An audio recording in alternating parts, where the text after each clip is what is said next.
Pemirsa, hujan yang mengguyur kota Palembang dari malam hingga pagi hari membuat sejumlah titik jalan alami kebanjiran, salah satunya yakni di kawasan Pipareja.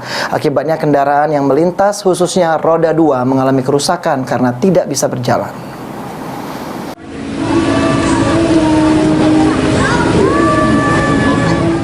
Beginilah kondisi jalan Pipareja Kemuning yang mengalami kebanjiran akibat hujan deras yang mengguyur dari malam hingga pagi hari.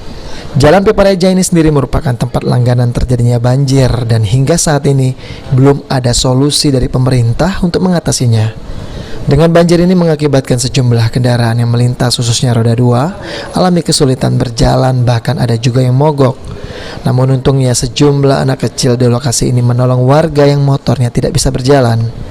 Atas kondisi ini warga sendiri menginginkan adanya solusi dari pemerintah untuk mengatasi banjir di Jalan Pipareja Kemuning ini.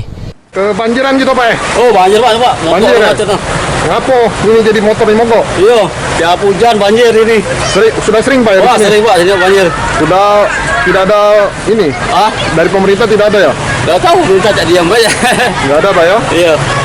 Jadi motor kita ini sekarang nih mogok? Mogok, banjir, udah banjir.